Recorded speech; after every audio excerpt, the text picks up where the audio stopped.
Moi, j'ai travaillé davantage en individuel avec les deux filles, une en particulier, à la recevoir presque à toutes les semaines pendant une certaine période, pour tout simplement lui apprendre et faire comprendre la maladie de sa mère, de comment réagir, de comment parler avec les professionnels pour arriver à ce qu'elle souhaitait, de lui rappeler, comme elle m'a dit, à une étape quand sa mère était rentrée en institution, parce qu'elle se centrait sur oui, maman, il se passe telle chose, elle a leur fait encore, elle est allée se promener 2 fois, on l'a perdue.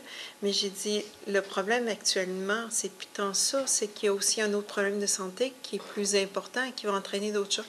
Et là, elle me dit, merci de me faire prendre conscience de l'autre problème de santé que j'ai oublié de tout m'aider à recadrer. Parce que mon travail à moi, dans le cadre de Tous sous un même toit, c'est aussi de travailler en individuel avec les aidants en partant du qu'est-ce qui est problématique pour eux, pour les amener à trouver des solutions, un terrain d'équilibre et de la compréhension dans tout ce qui se passe, et de là pouvoir être un peu plus autonome. Et parfois, il y a aussi des effets collatéraux non planifiés. Je pense à un exemple, un des premiers exemples avec les aidants que j'ai travaillé. C'est un monsieur qui avait un peu de violence verbale avec son épouse parce qu'il ne comprenait pas.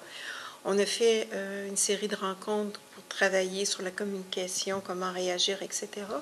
Et un effet secondaire que le monsieur m'a appris, que je ne travaillais pas du tout sur ça, c'était sa petite fille qui l'exploitait financièrement. Il a réussi à lui dire non. Parce qu'il avait appris à mettre des limites. Et en apprenant à mettre des limites, il a réussi à mettre des limites aussi dans sa vie, en dehors de sa relation avec son épouse.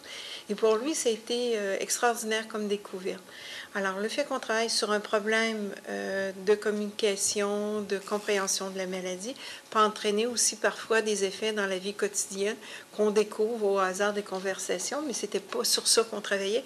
Mais la personne a développé des compétences et elle peut aussi mieux s'affirmer sur d'autres situations qui étaient difficiles pour elle au quotidien.